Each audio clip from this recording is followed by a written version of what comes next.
मेरी खामोश जिंदगी का सफर तन्हा है।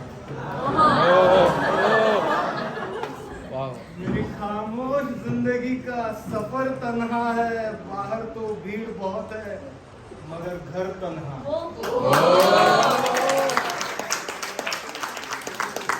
मेरी खामोश जिंदगी का सफर तन्हा है। बाहर तो भीड़ बहुत है मगर घर तन्हा है।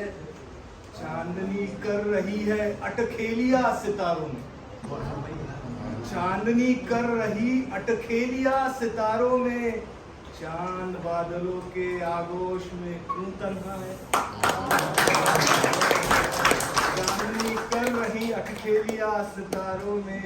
चांद बादलों की आगोश में क्यों तन्हा है। दोस्तों, इसी के साथ मैं स्वागत करता हूँ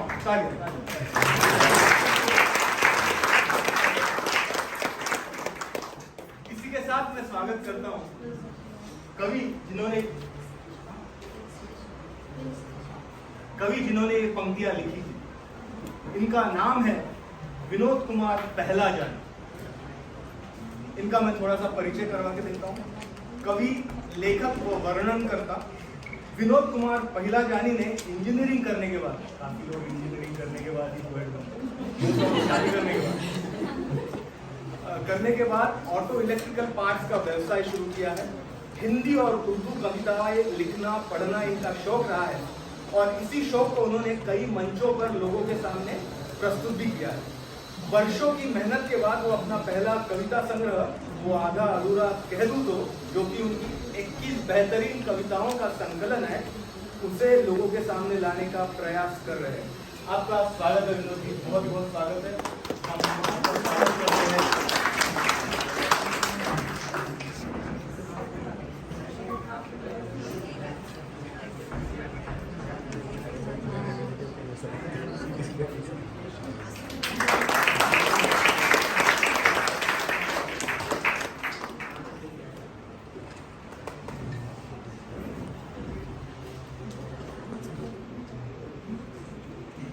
तो स्वागत है विनोद जी। पहला प्रश्न बाउंसर नहीं है, सीधा साधा बाउंसर नहीं है, सीधा साधा प्रश्न। कविता है, उसमें भी प्रेम कविता है। कविताएं एक्चुअली एक लयबद्ध तरीका होता है अपनी बात को, अपनी कहानी को कहने का। तो जैसा भी ऐश्वर्या ने भी कहा था कि हम जितना पढ़ते हैं, जितने शब्दों का ज्ञान होता है, वो शब्द हमारे आसपास बिखरने शुरू हो जाते हैं। फिर आप उनको इकट्ठा कीजिए और उसमें अपनी कोई भी भाव, कोई भी कहानी कहें। प्रेम क्यों? प्रेम बहुत आसान भी है, प्रेम बहुत जटिल भी है। दोनों विषय प्रेम के साथ जुड़े हैं और प्रेम का मतलब हम लोगों का अस्तित्व में होना ही प्रेम का प्रतीक है। अगर प्रेम ना हो तो हम लोग भी ना होंगे। प्रेम दर्शन का विषय है, पर आजकल प्रदर्शन का विषय भी हो गया है। तो हमारे टाइम में, मतलब हमारे पुराने टाइम में तो हमारे पास ये फोन नहीं होते थे, चिट्ठियाँ होती थी लिखने को। तो एक उदय प्रताप सिंह कवि की लाइनें हैं कि ये दिल का मामला है जरा देख भाल के, होता नहीं है फैसला सिक्का उछाल के, मोबाइल के दौर के आशिकों को क्या पता, रख देते थे कागज पे कलेजा निकाल। आजकल तो ILY और 10-15 को सेट। तो पहले होता था बड़ा डिटेल में, वो एक हफ्ता लगता था चिट्ठियों को पहुँचने में और एक हफ्ते बाद पता चलता था, तब तक उसके भाव ही बदल जाते। तो ये है, प्रेम तो एक ऐसा विषय है जिसके ऊपर अगर हम जिसकी कोई अभिव्यक्ति, जिसकी कोई परिभाषा नहीं है। प्रेम हर अपरिभाषित शब्द है जो हर जगह पर अपने हिसाब से होता है, चाहे वो पुरुष और स्त्री के बीच में हो, माँ और बाप, माँ बाप के साथ हो, अपने दोस्तों के साथ हो, अपने काम के साथ हो, अपने लक्ष्य के साथ हो। पर प्रेम आपको ना सरल बनाता है, प्रेम आपको सहनशीलता देता है और प्रेम आपको लोगों से एक अच्छा व्यावहारिक संबंध बनाने की प्रतिभा देता है। बहुत अच्छा था। एक सवाल है, यहाँ पे काफी सारे कवि हैं ना, पोएट इन द क्लोसेट, बहुत सारे लोग, लेकिन जो पहली बार लोगों को बताना मैं कवि हूँ, मैं कविता लिखता हूँ, तो तो अपना जो इंडियन कल्चर है वो कभी है या पोएट नहीं होता, कुछ काम का नहीं है, ऐसा एक थॉट प्रोसेस है। लेकिन भारतीय वाङ्मय में कविताओं का एक बहुत अच्छा स्थान है। बहुत बड़ी बड़ी चीज़ें कविताओं के कारण हुई है। इवन पुणे से भी काफ़ी बड़े बड़े पोएट्स हैं। कबीर, कविताओं से उन्होंने जनमानस में एक जागृति निर्माण की। तो आप क्या बोलेंगे, एक जो नया बडिंग ऑथर है उसे आप कैसा कॉन्फिडेंस देंगे कि तेरे मन में जो है वो लिख और लोगों के सामने आ। तू सही या गलत है वो तू मत डिसाइड कर, लेट द पीपल डिसाइड। इस प्रकार से आप पहली बार आप कैसे आपने डिसाइड किया कि मैं दुनिया में अगर मैं जाना चाहूँगा तो मैं कवि करके जाना चाहूँगा, या मैं अगर लिखूँगा तो कविता लिखूँगा? देखिए, कविता तो हमारे भारत में, हिंदुस्तान में या किसी भी विश्व में बहुत समय से चली आ रही है। आप सूर को देखिए, कबीर को देखिए, मीरा को देखिए, गालिब को देखिए, और आने वाले जितने शायर हैं, मंजर हुमारी, राहत इंदौरी, मुनव्वर राना, कुमार विश्वास, जितने भी कवि हैं, इन्होंने एक प्लेटफॉर्म बना दिया है। और दूसरी चीज़ है, अगर आप कुछ भी बन जाते हैं तो आप हिस्ट्री में आते हैं कि ये था। और अगर आप कवि हैं तो सूर हैं, कबीर हैं, तो वो आप हमेशा हैं में रहेंगे, था की जगह। क्या यही है दोस्तों, है में अगर रहना है तो कभी। एक और सवाल था कि आप ऑटोमोबाइल का व्यवसाय करते हैं, तो किस प्रकार से आपने उस व्यवसाय से इधर जंप किया, या साथ साथ में कर रहे हो क्योंकि आपको काफ़ी टाइम मिलता है, टाइम देना भी पड़ता है। और एक और सवाल है कि उस व्यवसाय के कुछ अनुभव क्या आपको कविता लिखने में काम आए? कविता लिखने में एक्चुअली सब कुछ ही काम आता है। आपके पास कंटेंट हर जगह है, आप कहीं भी भाव ढूंढ सकते हैं, किसी भी जगह आपको भाव नज़र आ जाएंगे। आप अपनी दैनिक चीज़ों को देखते रहिए, आपको कोई ना कोई कहानी उसमें मिलेगी, कोई ना कोई भाव मिलेगा, आपके अंदर के भाव मिलेंगे। आप उदास हैं तो आपके अलग भाव हैं, आप प्रसन्न हैं तो आपके अलग भाव हैं, आप खुश हैं, आप किसी से मिले हैं तो आपके अलग भाव हैं। तो ये कहानी बनाने का आपको तरीका मिलता है। एक्चुअली क्या है, उसको फिर बनाने के लिए आपको एक लोनलीनेस चाहिए। तो कहते हैं कि art is always nurtured in loneliness and presented in public. क्या तो अगर कोई यहाँ का विद्यार्थी अगर आपका बुक पढ़ना चाहता है तो आप क्या बोलोगे उसे, ये बुक पढ़ के क्या है? देखिए, बुक में तरह तरह के प्रेम के भाव हैं, जो बहुत बचपन की कविता से लेकर के हमारे इस उम्र की कविता तक, और बीच में यंगस्टर्स के लिए भी बहुत अच्छी अच्छी भावनाएं हैं जो वो अपने आप से कनेक्ट कर सकते हैं। और अगर वो कनेक्ट कर लेते हैं तो मुझे लगेगा कि मेरा प्रयास है। एक और सवाल था मेरा, मैंने देखा है कि कई लोग किताबें पसंद आती हैं, कविताएं भी पसंद आती है, लेकिन जब खरीदने का टाइम आता है तो खुद खरीदते हैं, बहुत कम लोग खरीदते हैं। तो ये जो चीज़ है, मैं इसलिए ये महत्वपूर्ण है क्योंकि आपको अगर नॉलेज चाहिए तो आपको कुछ खर्चा भी करना पड़ता है। तो आर्ट्स, इन जनरल आर्ट्स, ये जो अपना एटीट्यूड है इंडिया में कि हर चीज़ आपको कम से कम पैसे में चाहिए, लेकिन आप क्या सोचते हो कि ये किस प्रकार से जो लोगों का जो एटीट्यूड है उसमें चेंज होना चाहिए, इसका ज़रूरत है? डिफरेंट प्लेटफॉर्म्स भी तो आ गए हैं ना।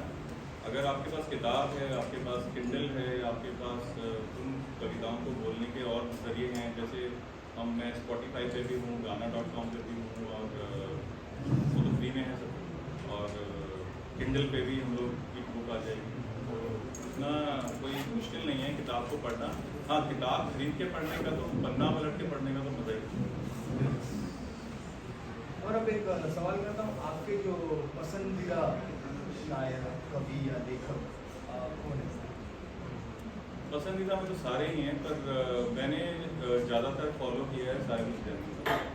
वो उनकी जो कविताएं हैं उसमें प्रेम के बहुत सुंदर भाव हैं, हर तरह के भाव हैं, क्योंकि वो अपने आप एक आधे प्रेम में रहे। तो ये कविता भी आधा अधूरा है, ये बुक भी आधा अधूरा है। तो जो भाव समझ ले आधे अधूरे के, तो वो पर्याप्त हो जाएगा हमारे लिए। इसके पहले अमृता प्रीतम जी का जिक्र हुआ था, तो अभी साहिर का जिक्र हो रहा है। तो पैरेलल्स है। एक चीज़ बताइए कि आप क्या सोचते हो, कोई भी अगर नया बडिंग ऑथर है, उसे फॉर एग्जांपल उसे अगर पब्लिश करना है किताब, या फिर उसे लिखना ही स्टार्ट करना है, फॉर एग्जांपल जैसे कि कोई है जिसके मन में वो सोचता है कि मुझे कविता आती है, एक दो लाइनें लिखता भी है, लेकिन वो सोचता है कि नहीं यार मुझे किताब कैसे लिखूँगा, क्यों लिखूँ, ये सब जो सवाल है इसका आप क्या बोलते हैं? देखिए, लिखना कोई बहुत बड़ी आर्ट नहीं है। आपको पढ़ना पड़ेगा, सुनना पड़ेगा। जो आपके फेवरेट्स ऑथर हैं या कवि हैं उनको आप सुनिए, पढ़िए। जितना आप पढ़ेंगे उतने शब्दों का ज्ञान होगा, और जितना शब्दों का ज्ञान होगा उतनी एक लयबद्ध तरीके से चीज़ बनेगी। तो ऑडियंस कोई सवाल? मुझे सवाल पूछना है। जी। जैसे कि कहा जाता है कि जो न देखे रवि वो देखे कवि, ऐसा बोला जाता है। थोड़ा सा कोई भी कविता लिखनी है तो थोड़ा तरल मन चाहिए, ऐसे थोड़ा ऐसा एटमॉस्फेयर चाहिए, ऐसा बोलते हैं। बहुत बार ऐसा होता है कि जब हम शांति से बैठते हैं तो कोई ना कोई ऐसी कविता की एक दो लाइनें लिखते हैं, और बाद में ऐसा हो जाता है कुछ ड्राइव कर रहे हैं, अच्छी कोई एक बारिश हो रही है तो एक कविता मन में आती है, दो लाइनें लिख भी देते हैं, और बाद में गाड़ी चलाते वक्त कितने ट्रैफिक में फंस जाते हैं तो पूरी कविता वो याद ही नहीं रहती, दिख जाए। हाँ पूरी दिख जाती है और बह जाती है। तो कैसे इस पे काबू करें? इसमें तो बड़ा सिंपल है कि जब आपको भाव आए तभी लिखो, और फिर जब आप मतलब मेरा जो अपना है, मैं अपना बता देता हूँ कि मैं बहुत अर्ली उठता हूँ। वो अर्ली समय इतना शांत वातावरण होता है, उसमें जो भी भाव पूरे दिन में होते हैं तो उनको हम एक साथ इकट्ठा कर लेते हैं। क्योंकि पढ़ने का शौक़ बहुत पहले से है तो इसलिए शब्दों का भी थोड़ा बहुत ज्ञान है, तो उन शब्दों को लेकर के कहीं ना कहीं एक रफ मैटर या कई बार फाइनल भी बन जाता है। कई बार कविता हम 5 मिनट में लिख देते हैं, और कई बार कविता लिखने में हफ्तों 10 दिन लग जाते हैं। वो अपने आप को ही ठीक नहीं लगता। कोई और सवाल? सर, आपने बताया अभी कि कविता एक टेक्निकल हो सकती है, अगर आप प्रयास करें तो आप लिख सकते हैं, लेकिन हम बचपन से ऐसा सुन रहे हैं कि ये प्रतिभा की देन है। अगर प्रतिभा का स्पर्श हो जाता है तो कविता अजरामर बन जाती है। नहीं तो लिखने वाले तो बहुत होते हैं, लेकिन गिने चुने लोगों की कविता वो सब जगह फैलती है। तो इसके बारे में आपके क्या नजरिए है? मैडम, मन की बात लिख दीजिए वो कविता है। अगर आपने अपने मन की बात लिख दी और सच्चे मन की बात लिख दी तो वो अपने आप कविता बन जाएगी। सर, सवाल नहीं है, गुजारिश है, रिक्वेस्ट है कि अगर आप आपके अंदाज में कुछ सुनाते हो उसको। अच्छा, कोई स्पेसिफिक कविता या मैं अपने हिसाब से सर सुना? आपकी पसंदीदा? मेरे हिसाब से सुना देता हूँ मैं। इसमें जब हम प्यार ज़रूरी नहीं है कि दो लोग साथ में रहें। प्यार ये भी है कि अगर हम अलग रह के उसको प्यार करते हैं तो वो भी बहुत ज़रूरी है।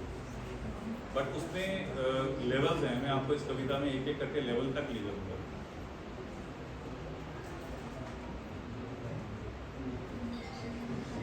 इसमें 2-3 वर्ड होंगे थोड़े से मुश्किल, मेरी कविताओं में मुश्किल वर्ड कोई ज़्यादा है नहीं, बहुत सिंपल है। तो राहें मुंतज़िर हैं तेरे इंतज़ार में, मतलब वेटिंग। राहें मुंतज़िर हैं तेरे इंतज़ार में, फिर कसक उठी है दिले बेकरार में। जादू तेरी निगाह का इस तरह चल गया, झूमता रहता हूँ नशे में तुम्हारे। राहें मुंतज़िर हैं तेरे इंतज़ार। अगर आप ताली नहीं बजाओगे ना बार बार ये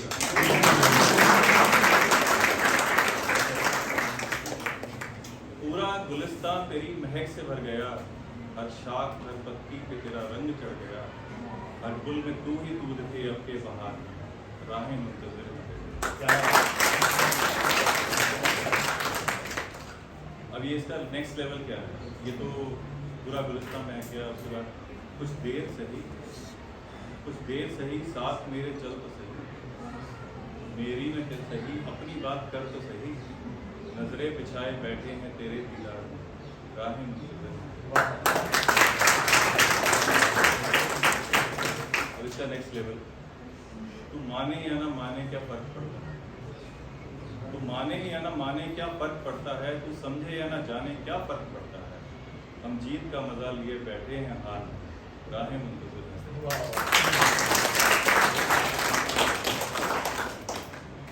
अब इसका लास्ट है। अब उम्र उम्र का क्या पता कब साथ छोड़ दे, अब उम्र का क्या पता कब साथ छोड़ दे, जिंदगी न जाने कब झटक कर हाथ छोड़ दे, मरने के बाद भी सो न पाएंगी कभी, आंखें खुली रहेंगी तेरे। ये भी होता है कि आप दूर रहकर और अपने तरीके से प्रेम कर सकते हो, चाहे दूसरा चाहे या न चाहे, वो उसकी चॉइस है। तो जैसे जिनके प्रेम पूरे हो गए ना, पहले ये बात भी बहुत अच्छी है कि जिनके प्रेम पूरे हो गए वो तो खत्म हो गए, लैला मजनू हीरा जैसा मारे। अच्छा, उसमें मैंने लिखा था कि पूरे हुए जो आशिक वो फौत हो गए, मर गए। पूरे हुए जो आशिक वो फौत हो गए, अधूरे जिंदगी के अरमा हैं तो जिंदा है। तू हमें प्यार से देखे न देखे मेरी जान, हम तुझे प्यार से देखा किए।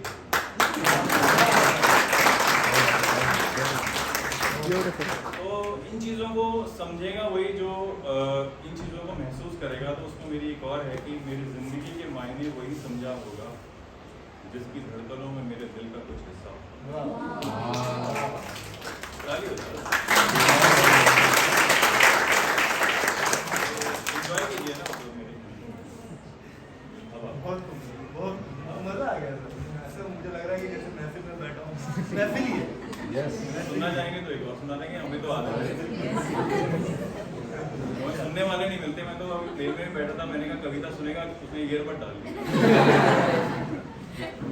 नहीं सर, यहाँ के जो प्रेक्षक है उनको और कविता चाहिए। एक कविता और है, थोड़ी अच्छी लगेगी आपको। बरसात की बात की थी मैडम ने, तो मैडम को बरसात में ले चले। बादलों में छुपा महताब लिखते हैं, चलो एक ख्वाब। ऐसे क्यों? बादलों में छुपा महताब लिखते हैं, चलो एक ख्वाब लिखते हैं। वो भीगना बरसात का, वो जागना यूं रात का, वो उलझ कर सुलझना, वो बहसना बेबात का। अब ये वर्ड नहीं, बहस करना, वो बहसना बेबात का, वो चुपचाप चलना चांद पर, वो हाथों में होना हाथ का, सारा हिसाब लिखते हैं, चलो एक बार।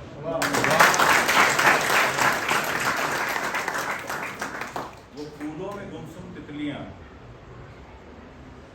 प्रेम आपको हर जगह नजर आएगा। आप तितली और मतलब माली जितना मर्जी उस्ताद हो, फूल और तितली मिल ही लेंगे आपको। वो फूलों में गुमसुम तितलियां, वो मुस्कुराना गुलाब का, वो बादलों की धुंधली धुंधली वादियाँ, वो खिलखिलाना पहाड़ का, वो पक्षियों की चहचहाई, वो पत्तों की चरचराहट, वो सूने सूने सन्नाटे में बुदबुदाना प्यार। कहीं हम रख कर बैठे हैं तेरे ख्याल में, सोचते तुम्हें हैं, इसलिए तुम्हें ही जनाब लिखते हैं, चलो एक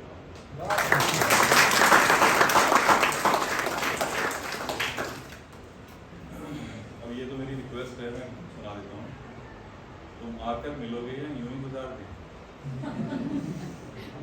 तुम आकर मिलोगे या यूं ही गुजार दें, जिंदगी लिखे पीछे या टुकड़े वार दें, बिता रहे हैं उम्र इसी इंतजार में कि बदलेंगे दिन मेरे भी किसी साल। नींद में खुली आंखों से बेपन्ना किताब लिखते, चलो एक बार।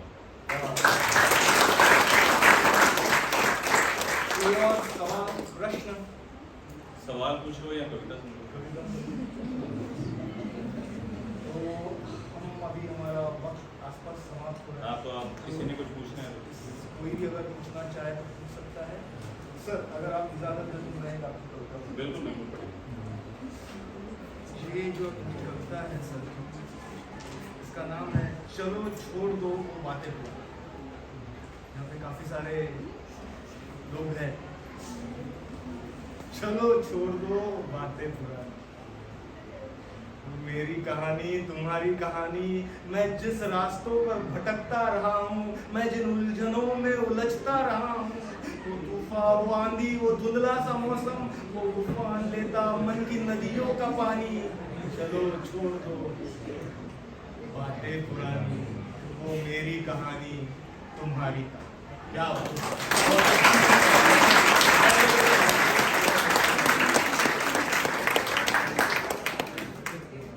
सर बहुत बहुत शुक्रिया, बहुत मजा आया। आप सबके लिए तालियां।